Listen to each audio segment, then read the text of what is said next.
Hey, good morning, ladies and gentlemen. My name is Dr. Faith Durden. I'm the Regional Program Manager for the ASVAB Career Exploration Program. Today, you're going to be doing the second part of the program, which we call a career workshop. So today, the goal is for you to do a couple different things. You're going to learn about what your ASVAB test scores mean and how to use those as you start looking at and identifying important factors when you look at careers. You're also going to take a work-related interest survey. Those are kind of the two objective things that you want to start with as a foundation to start the process of exploring careers. Those are the two objective means, looking at skills, looking at work-related interests. You're also going to do some research on a career today. I'm going to show you a number of different resources associated with career searches and additional websites and essentially everything you need to know to start the process of exploring careers. I do take a few seconds here to give you some information on why. Why is it a critical activity for students to participate in terms of exploring and looking at all the possible career pathways?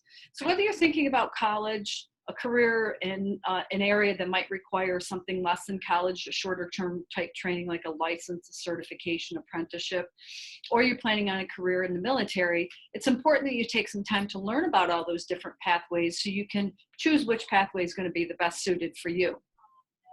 So right now in the United States, about 52% of all high school students start out in college.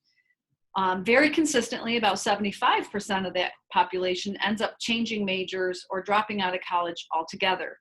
There's an average first year dropout rate for freshmen in college of 20%. That's a national average. Some colleges have, significantly higher dropout rates than that. But a lot of it has to do with just simply not taking enough time on the front end of the decision to really explore, learn about the world of work so that when you do have to make that decision, you've had a well thought out, well researched process that you put in place so you can make the best decision possible. It's even hard with all the resources, but you can increase the likelihood of ending up in the right career the first time if you do take some time to research and look at all those options. So I'm going to, again, share all those resources with you today. So again, the biggest thing is taking time to research and explore careers so that you have a well-informed decision. Okay, so the first thing you're going to do is I'm going to pull up the ASVAB CEP website and start our instructions. You're going to need your ASVAB summary result sheet. You should have received that from your teacher or your counselor at this point. On the lower right corner of your score sheet, you're going to see some information that you're going to need to log on to the website. So I'm going to go ahead and share my screen and we'll start the instructions from there.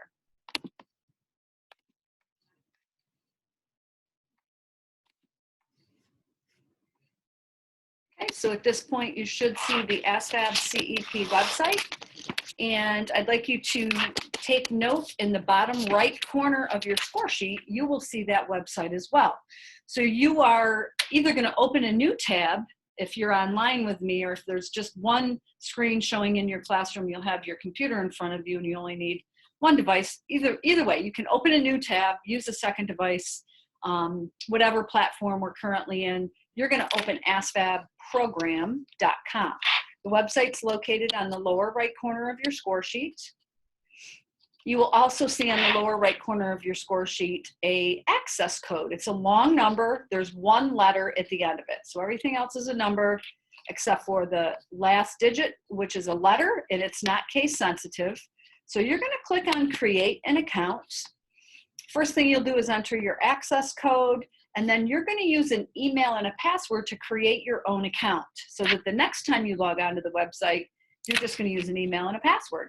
So go ahead and decide what email and password you want to create. Take care of creating your account first.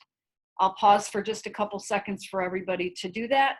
If you're a teacher that's using this video, you can stop the video at this point and allow the students to go ahead and log on. I'm going to go ahead and get logged in.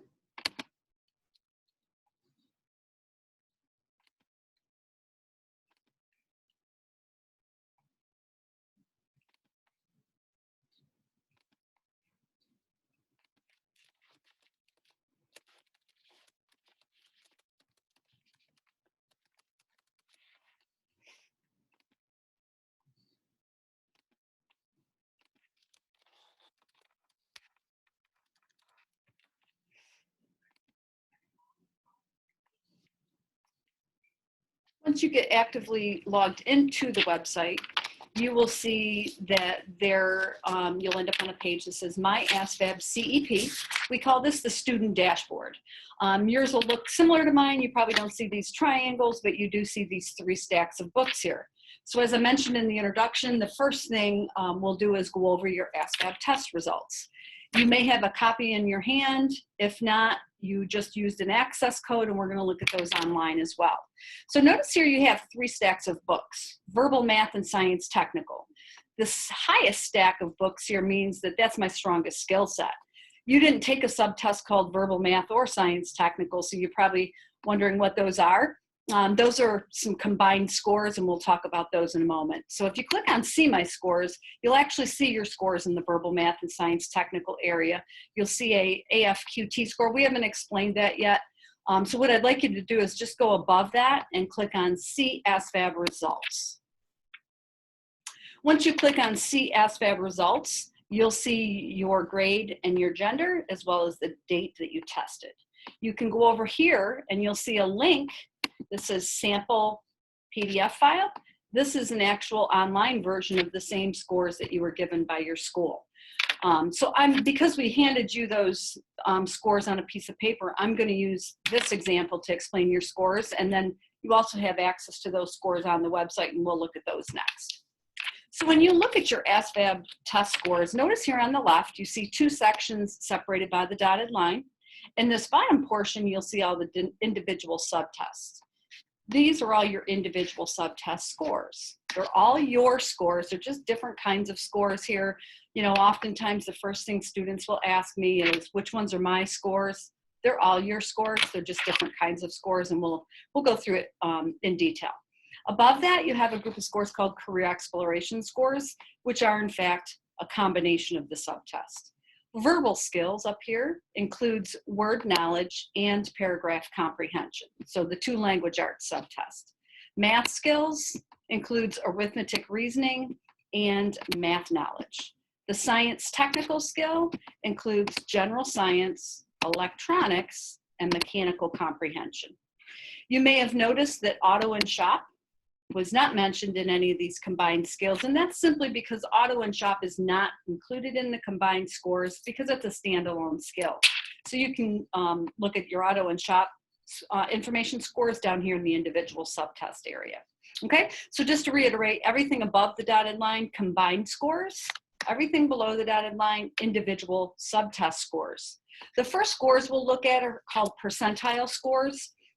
Students often get confused on how to understand these scores. They're the, essentially they're the most confusing. Percentile scores simply show you how your performance compares with everybody else in your grade level across the United States. They're not showing you percent correct, okay? They're just simply comparing your performance with your peers. So notice they're broken down by gender. So if you look here, this is a 10th grade male on my example sheet. The scores here in this first column are showing the student how they performed compared to their own gender in their grade. The scores in the middle column show the student how he performed compared to the opposite gender, and then on the right, showing him how he performed compared to everyone in 10th grade. So if you look at his verbal skill, follow it to the first column here, you can see that he has a score of 97% compared to the other males in 10th grade. That means that he performed equal or better than 97 out of every 100 males. The percentile scores are on a scale of 100. You can achieve up to a 99 on the percentile scores, okay? So again, you can look at it a couple different ways. He scored equal or better than 97% of the males, or equal or better than 97 out of every 100 males. Just means the same thing, just 2 different ways to conceptualize that. If you go over here to the middle column, you can see that he scored 2% lower compared to females, so just a little bit lower compared to females. And then overall, he scored equal or better than 96% of all students in 10th grade. Now this is 10th grade on a national level, not just your school, okay? So you can then look at the math scores all the way across and see the difference between how you performed with your gender and the opposite. You can also look at the science technical area, and you can see here that this student scored 48% compared to his gender, the males, and significantly higher compared to females. Males consistently perform higher in the science technical skill set, not because they have a stronger skill in that area necessarily, but females don't tend to get as much exposure to those skills simply out of a lack of interest or just the way you grow up in our society as a female. In a lot of cases, females don't have, not that they don't have or they don't get access to things like electronics, mechanical comprehension, simply because they don't have the same interest as males. So there is definitely a consistent difference between the performance of males and females in science technical. Males tend to dominate a lot of careers that require science technical skill. Some of them are, some of the engineering fields, mechanics, pilots, firefighters, very hands-on types of careers tend to be male dominant, and they have been traditionally. So ladies, we're not pointing this out to make females look less than. We're actually pointing it out to empower females to look at this. If you've identified that you have strong skills in that area, maybe you are getting exposure to the skills. Maybe you have identified that you're naturally inclined for those skills just simply by taking the ASVAB. If you discover that, and you also discover as a female that you like hands-on work, because these skills tend to be associated with a lot of hands-on work, you very well may discover some careers that offer incentives. So we do like to highlight that for the sake of females in some of those categories. And we'll touch on that again once we look at the interest survey as well. So the top three score sections here show you the combined scores compared to your peers. And then down here, it breaks it out for you in all the individual subtest areas. So percentiles are nice to look at if you're curious to see how competitive you are with your peer group nationwide. The scores on the right side of the score sheet are called standard scores. Now, these scores are not based on a scale of 100. Standard scores are based on national norms, and they range from 30 to 70. 50 is the median score. 51 and higher would then be above the median, above the national average. So when you look at these scores, you can get a close assessment of where you are in terms of, am I average? Am I above average? Am I below average? Just kind of start doing your own initial self-assessment. This graph in the middle is showing you your standard scores plotted out here. Notice there's a little gray band around each of the X's. That helps you identify or predict how you might perform in that particular skill set if you were to take the assessment again, okay? Over here you have a single score. It's called the AFQT score, which is the Armed Forces Qualification Test score. If you are considering a career pathway in the military, there's some pre-qualifications that you would have to meet, and skill is the first thing that is looked at. Each branch of service requires a slightly different minimum score for entrance purposes. Generally speaking, they range from 31 to 36. They do occasionally fluctuate a little bit. So we always tell students you do have to verify that with recruiters, as well as your qualifications for specific jobs that you might be interested in as well. So that's your AFQT score. I do want to point out that the AFQT score includes only 4 of the subtests that you took. It includes language arts and math. So it's arithmetic reasoning, word knowledge, paragraph comprehension, and math knowledge. These are the 4 subtests that are included in the AFQT. I've looked at thousands and thousands of student score sheets, and I happen to know that there are a good number of occasions where students are actually stronger in some of these other skill sets that I haven't highlighted, which are not included in this AFQT score.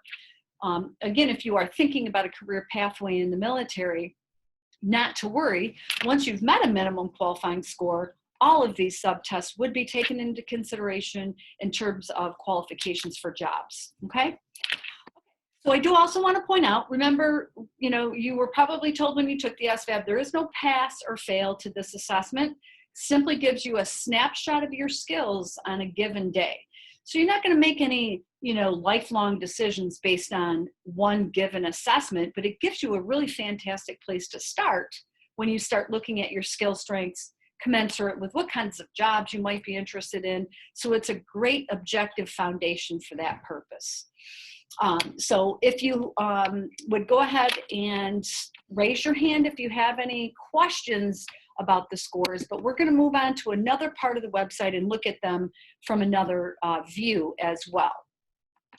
So let's go back over here. So when you clicked on my ASVAB, see ASVAB results from this initial page, you came to the website that shows your paper copy. It also shows a video. If you're getting home tonight and your parents ask you what your scores mean and you forget what the video lady told you, you can always click on the video. It explains the scores for you in detail. And then if you keep scrolling down, you're going to see your test scores here as well. They just look a little bit different. The percentiles are here on the right. The standard scores are here on the left. They're color coded. So we already talked about what the verbal skills include, the 2 language arts subtests. So if you scroll down and start looking at these individual subtests, you'll notice they're color coded in turquoise as well. So again, if you forget what verbal skills are, just go down and look for the same color, okay? You will also see here there's links everywhere that say learn more. So if you forget what I told you the standard scores mean, you just click on the link and it explains it for you, okay? So again, if you forget what your scores mean, just come to the website, pull those little cheaters up for you, the video and the learn more section, and you'll be able to review that. Okay, we're now going to go back to the student dashboard. To get back to the dashboard, you can click on the ASVAB logo. You can also click on my ASVAB CEP, okay? So, or you can also hit the back button. We're going to click on I'm going to click on the logo here to get back to my page.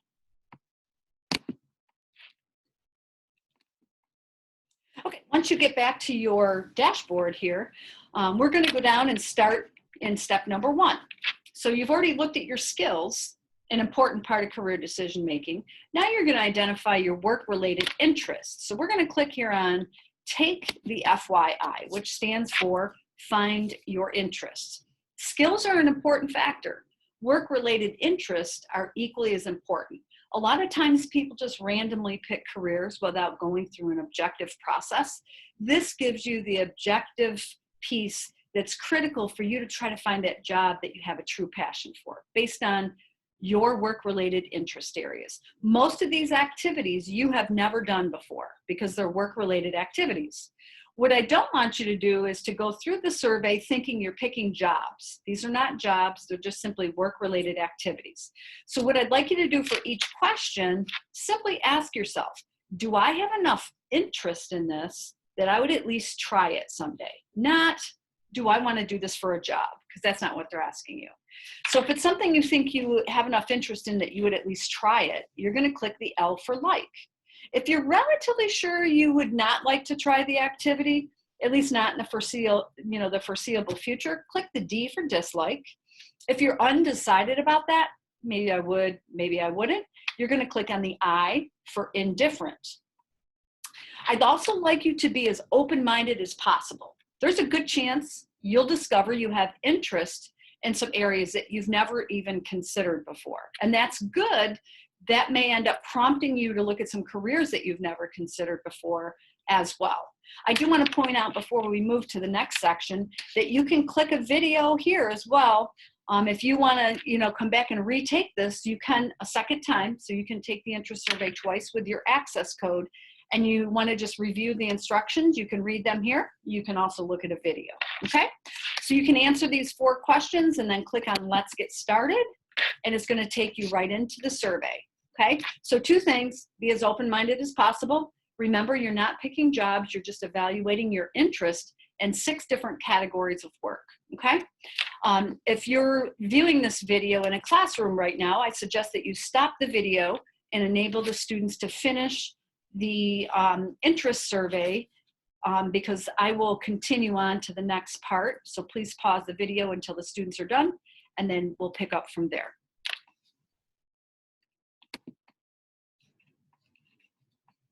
Okay, once you have finished your interest survey, you should see 2 sets of results.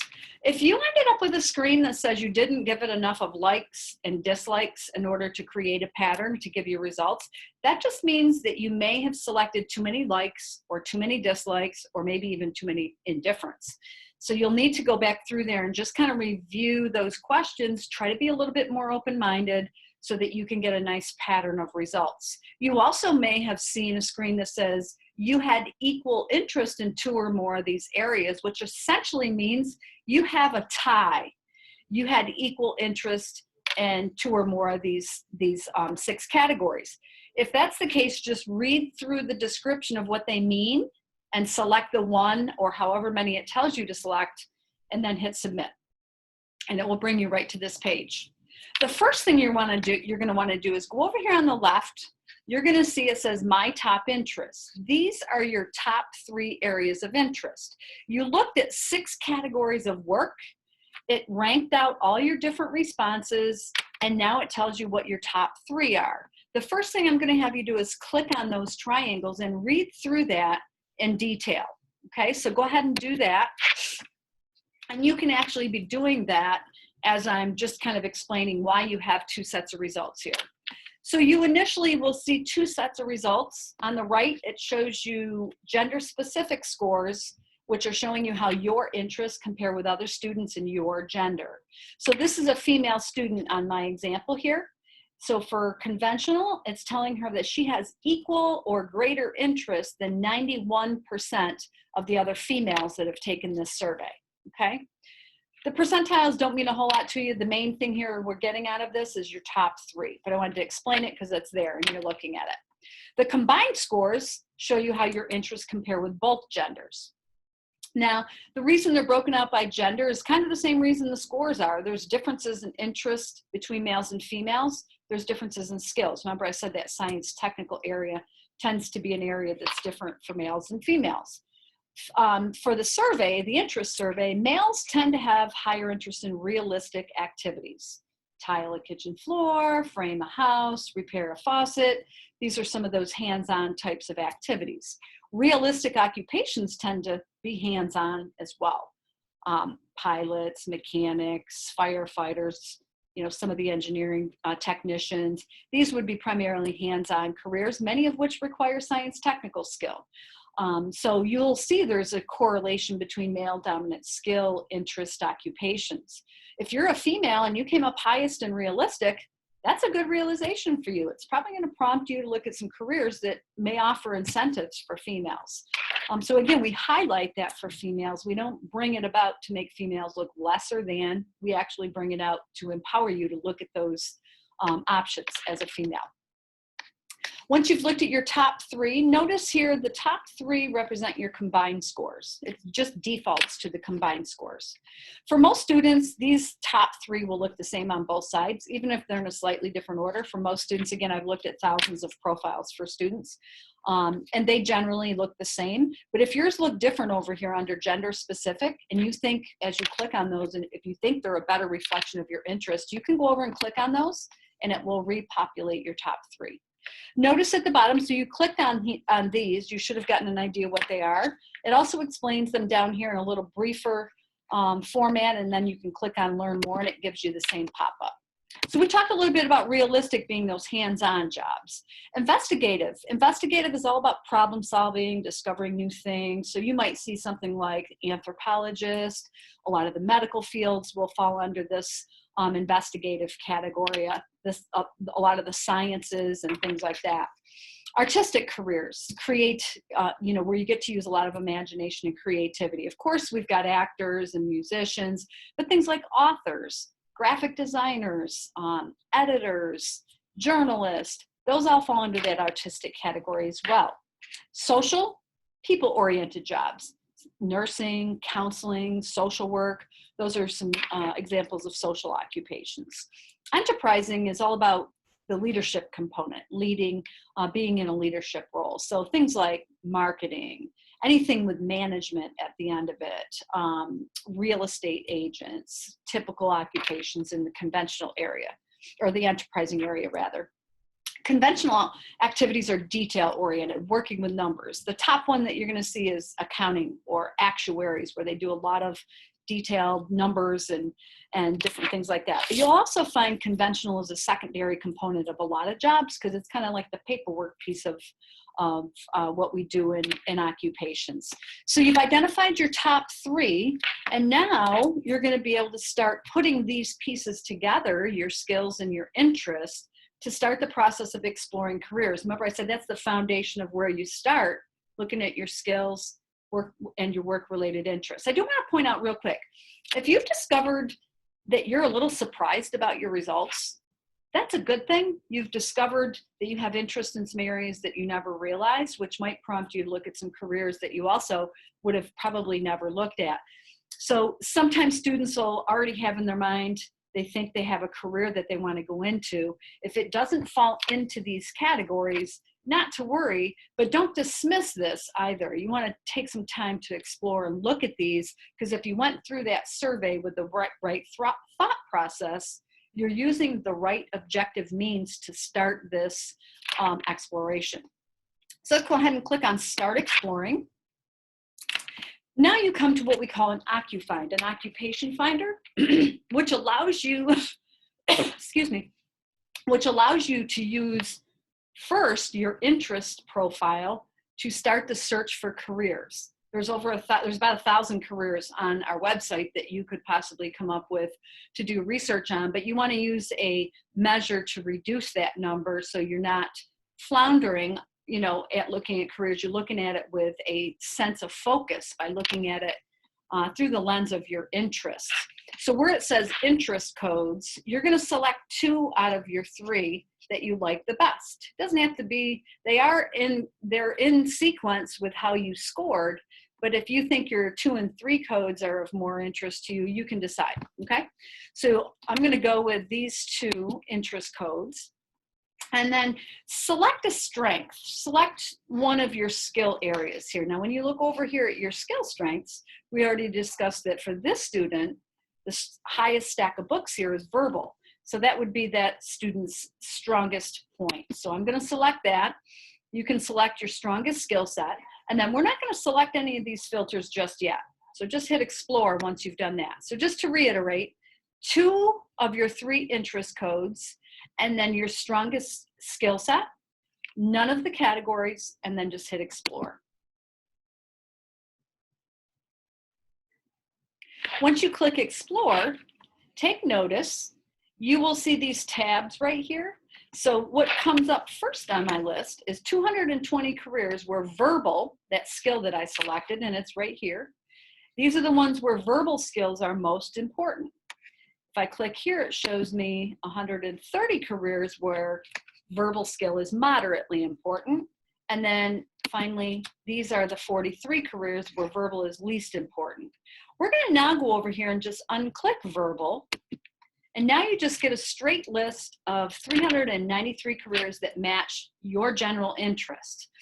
Because I want you to kind of look at all of them and identify all of these amazing careers that you can now start doing research on. You can start, you know, you can play around with this, but this just gives you a nice simple list. We're going to look at the skill importance levels anyways when we get to the next part. Notice here that some of these occupations have symbols, and that's what these categories are over on the right. So if you see a sunshine, it means that it's a career with a bright outlook. That's a designation given by the Department of Labor for careers that are currently in demand. If you see this little star-looking symbol, it's actually a chemical symbol for an atom. And if you hover over it, you'll see it stands for STEM, science, technology, engineering, and math. So careers that require STEM skills or include some sort of STEM skills. The green jobs are represented by the green leaves, jobs that involve some sort of environmental factors. The little flame means it's a hot job in the military, which, you know, essentially you can look at that as same thing as bright outlook, but from a specific job sector in the military.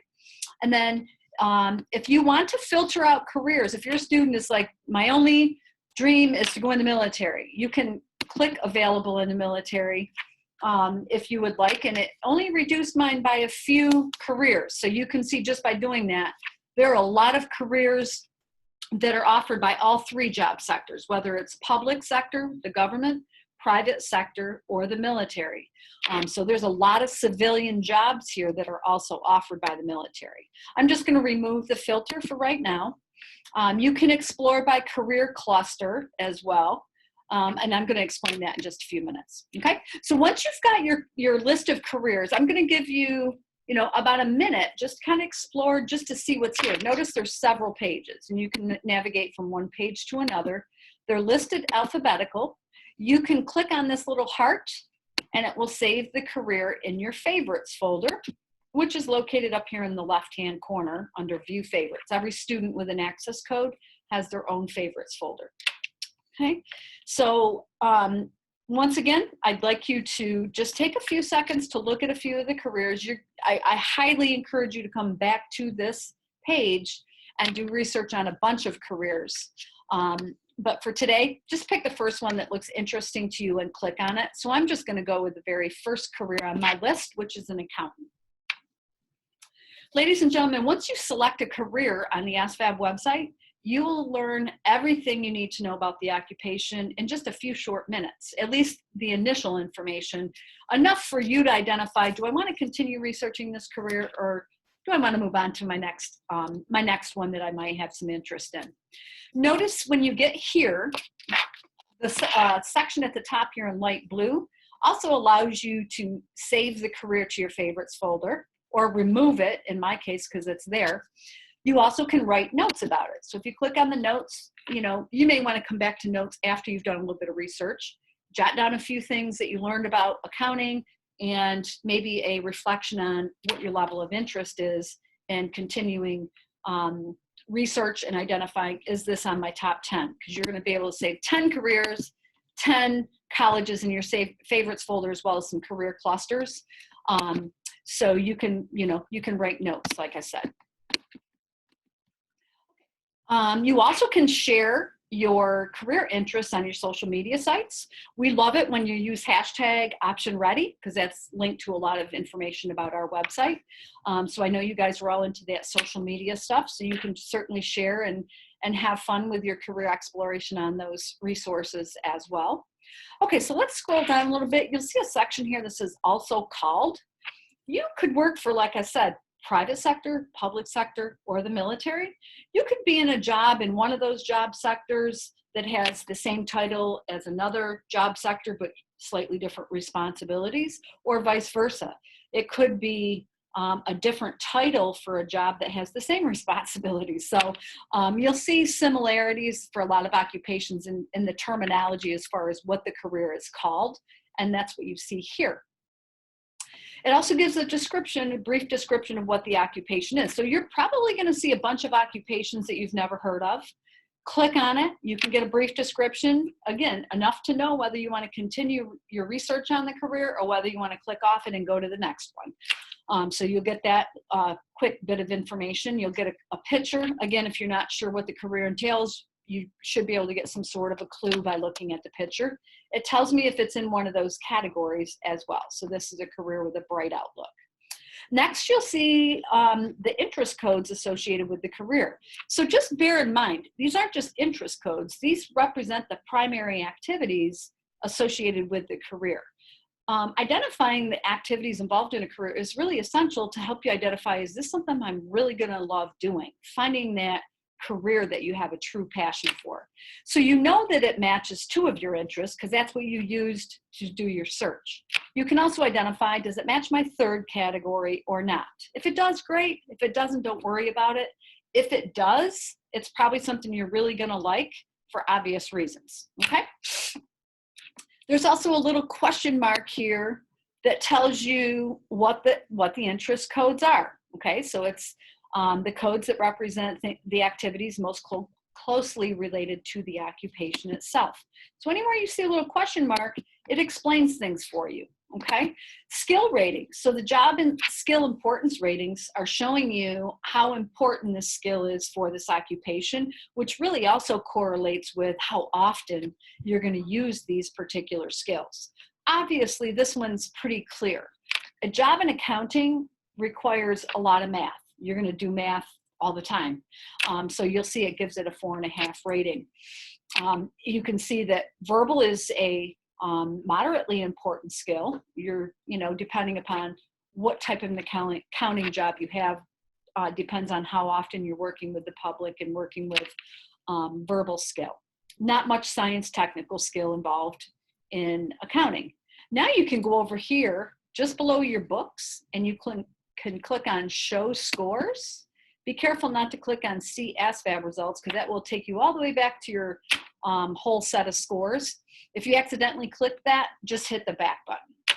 Okay, when you get here, you'll see your verbal, math, and science technical scores. Verbal, math, science, technical. So you can start, start a little self-assessment here. Where are my strongest skills? Are there any areas that maybe I should be brushing up on? I know that if I want to go into an accounting career, I probably need to take as much math in high school as possible, right? To prepare me for this career. So if I see 4.5 or 5 stars in the math area, I might be living in a state that doesn't require me to take math all 4 years in high school. But if it were my son or daughter, I would say, I highly recommend that you take math and or science technical, especially if it's a STEM job. You would want to make sure you focus on classes that are going to help you, gain as much skill in these areas as possible in preparation for this career. Next, you'll see what they do. And there's a link that says show more. So you end up with about an entire page of information to tell you what you're actually going to do on this job. Guys, this is critical. This is kind of a pet peeve of mine because I look at a lot of information on job statistics and people that are in career mismatches. A lot of times it simply comes down to picking jobs for the wrong reasons. Money. You think, I'm going to pick this job because it has a bright outlook status, I'm guaranteed employment. Just remember, those are great secondary reasons for picking a job. The primary reason really needs to be, I'm going to love getting up and going to work every day because let's face it, most of us work about 40 years of our lives. So you're going to, you're going to look at this information, you're going to contemplate, is this something I would really, truly enjoy doing every day? And as you go through that, if you're thinking to yourself, half of these things I probably would not enjoy doing, then it's okay to eliminate it off your dream list of jobs. That's all part of the process, ladies and gentlemen. Identifying careers that maybe you thought you had some interest in and then learning a little more about it. And if you identify, maybe it's not the right choice for me, then take it off your list. Add some new ones as you go through and you explore. But please make sure you pay attention to this. Oftentimes people that pick jobs because they want to earn a certain income and then they end up in a career that they don't like, it's because they didn't really reflect on the true activities involved in the career. They may have never gone through an interest survey and they end up in a career mismatch. Most people in those cases leave their jobs. It doesn't matter how much money they're making. And I know money sounds like, and I get it, money's important, but it truly generally will not cause someone to stay in their job if they're miserable and they're dragging themselves to work every day. So definitely pay attention to that. How to get there? Some careers have various ways that you can pursue the occupation beyond high school. So it might include a college degree. It might only include some sort of a credential, a license, a certification, apprenticeship. It might be a career that's offered by the military, which you can gain your education and experience by pursuing that pathway. So how to get there will include all 3 of those: college, credentials, military. So if it's a career that does require some college, you will see college info. This gives you some indication of, the education level for people in the career. If you click on college info, you will see a list of every college in the United States that offers this program. You probably don't want to look at that many schools. For accounting, there's over 1,700 schools in the United States. So I can click the drop-down box here and select a state. So I'm going to select New York just as this example. I now get 103 schools, which are a little more manageable than 1,700, right? So as you go through here, guys, I want to point out a couple things for you. If you see schools where the tuition rate's the same for in-state, out-of-state, you can generally assume it's a private school, okay? Private school, private school, private school. Now we go down here to Binghamton. This is a public university, a state university. In-state tuition is about half, it's actually less than half of what it costs for a student that wants to attend from out of state. So public universities generally charge significantly higher tuition for students out of state. private colleges generally have the same tuition rates. So if I select one of these colleges and click on it, I'll get to see some information that's important, right? So I'll see the current acceptance rate in this college. I'll see their freshman return rate. This missing portion of the pie is the freshman dropout rate. So this college only has an 8% dropout rate. And then I can go down here and take a look at SAT, ACT score ranges for people that were accepted in this school. So once you've taken a practice SAT or ACT, you can start looking at this and getting an idea of, am I in the ballpark of having the scores I need for this dream school I want to go to? And if not, maybe there's some things you can identify that you can do to get stronger in that area before you take a full version of the SAT, ACT. I also want to point out that not every college requires students to report SAT, ACT information, and that's because unless you want to compete for a scholarship, it might not be something that they're concerned with. So some schools require it, some schools don't. Even schools that don't require it will allow you to report them for purposes of competing for scholarships. I do want to point out at the bottom here too, you can go right to the college website. You can also identify if it's a college that offers reserve officer training programs and which branches of service offer that, okay? Which we'll cover a little bit more in just a few minutes. So once you've actually clicked on one of the college titles here, hit the back button. The first time you hit the back button, you'll end up on your list of colleges. You're going to hit it a second time to go back to your career page. When you get back here to your career page, you're going to scroll down below the college info tab. You will also see the credential section. Accounting is a career that generally requires some college, but you can also get additional credentials. So if I click on the certification link, I'll see a number of different certifications that I could potentially apply for in the certifying organization, and I can go directly to that certification as well. Okay. You'll also see little codes down here that will tell you if your military experience could, possibly substitute for a certification and so forth. So lots of information on the credential section here as well that you can explore on your own. Some jobs you might not require college at all, might be just one of these certifications, okay? You will also see if the career you're looking at is offered by the military job sector.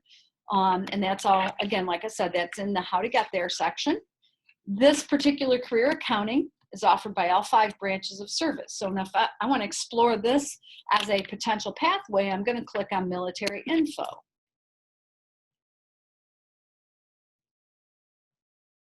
This brings me to a whole different, this brings me to a page that shows me a list of careers, and I can see which careers are officer, enlisted, or both. I can see if it's an active duty, reserve, or both type of a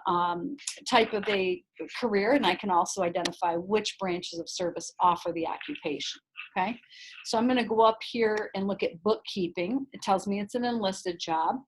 So if I click on bookkeeping, it takes me to a whole different website, which is what I was just saying a few seconds ago. So this page, notice, it looks similar to the career exploration page, but now it's specific to a pathway in the military job sector. So it's going to give me a little bit more specific information. And you'll see here, the skill ratings are essentially the same, except they're in a different order. I can click on each one of these areas, to learn more about the occupation specific to the military. And then when I go down, back button real quick, let me go back here.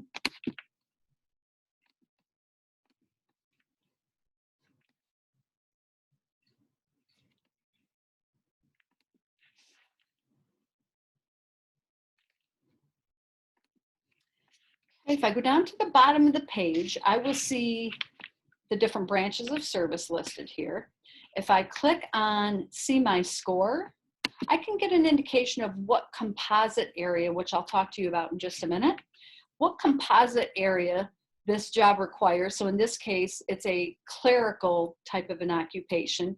This shows me what my current clerical score is and what the current required clerical score.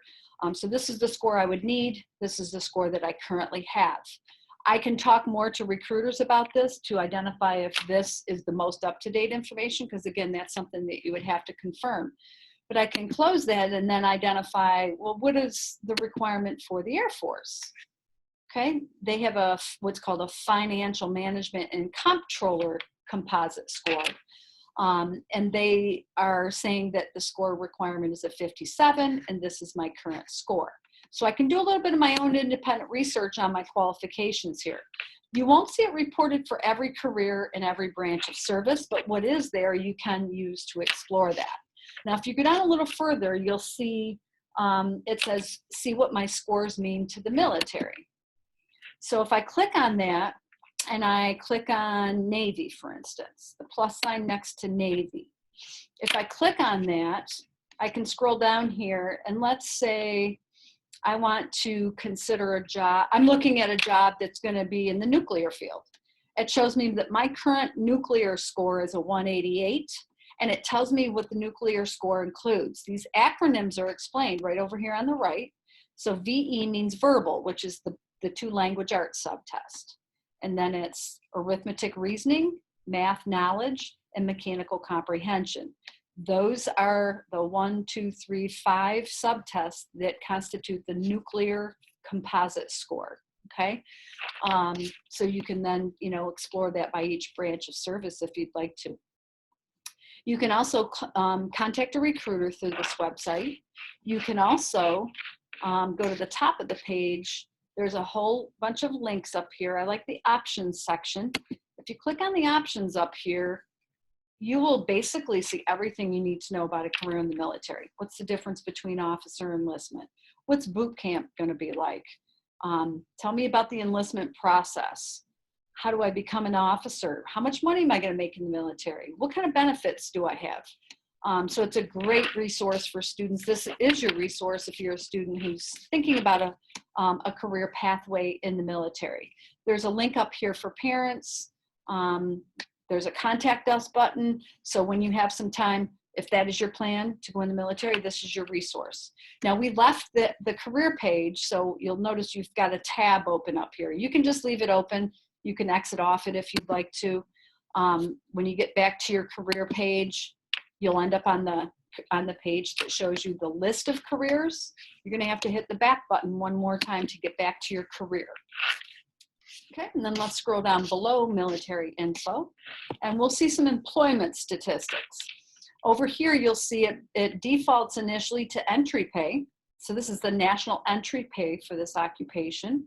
If I go over here to Pennsylvania, it shows me it's actually just a little bit higher.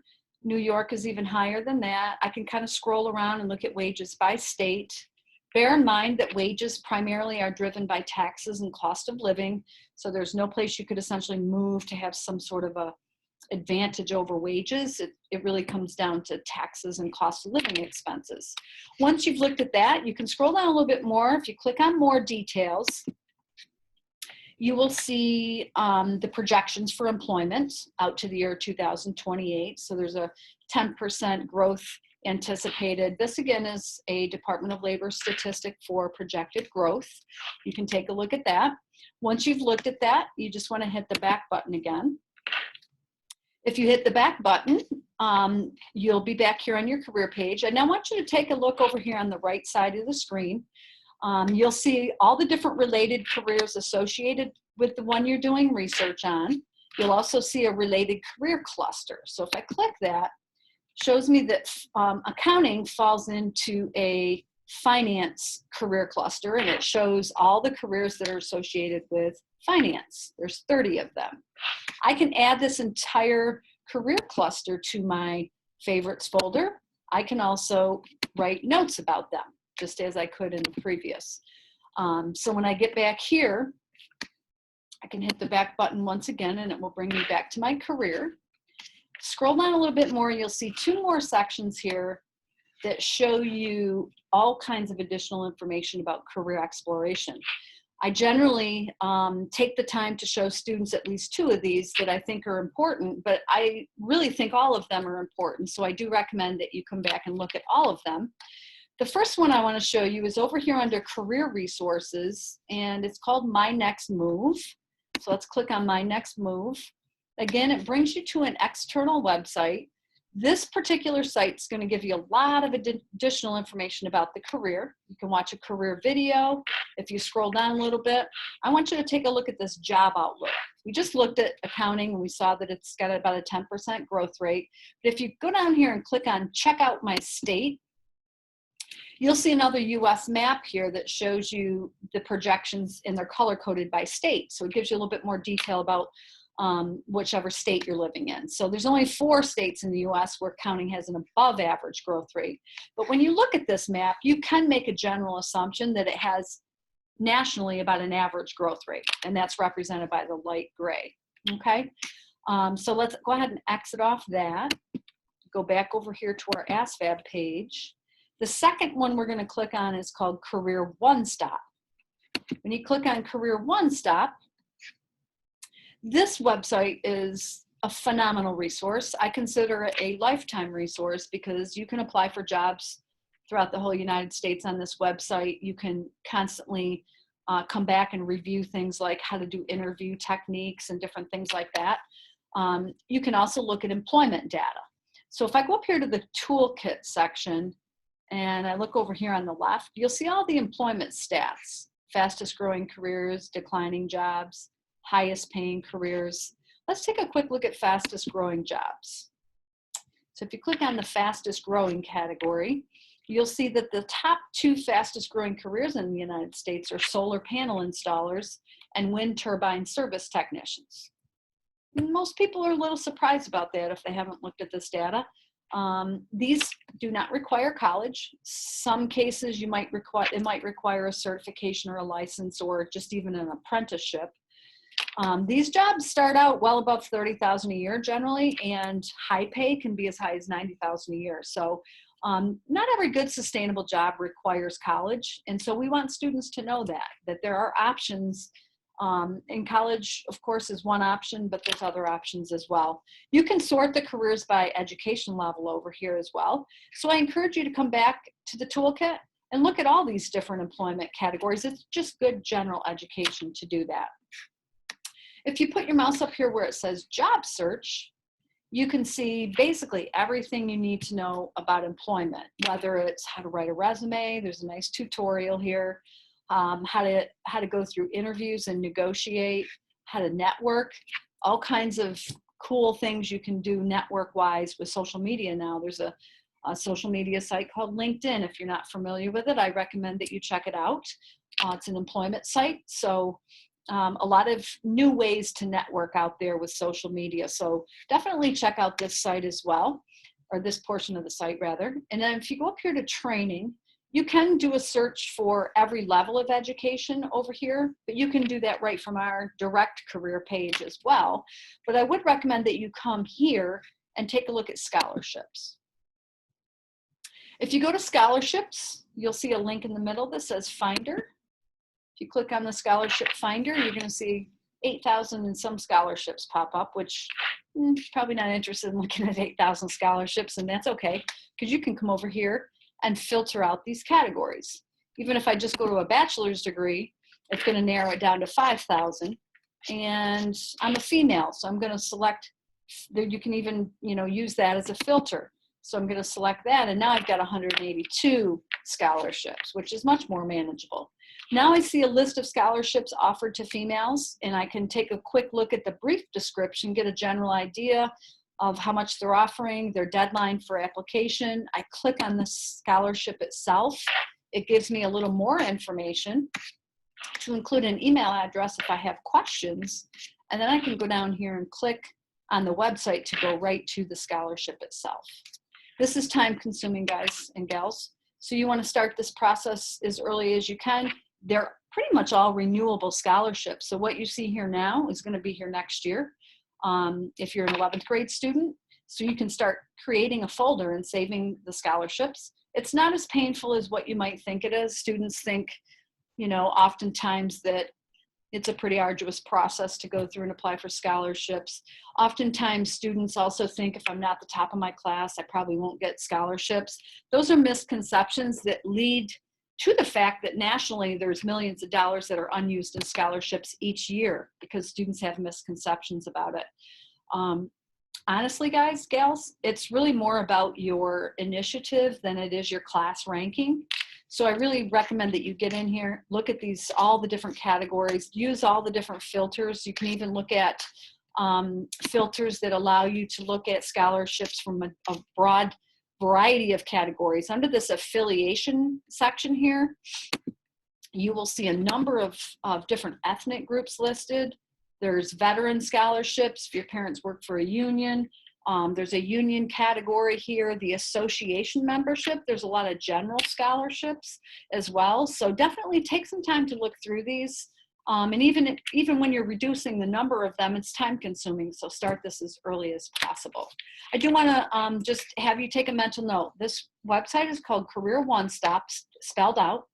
You can get to it right from Google. So if you just go to Google, type in Career One Stop, it will be the first website that pops up.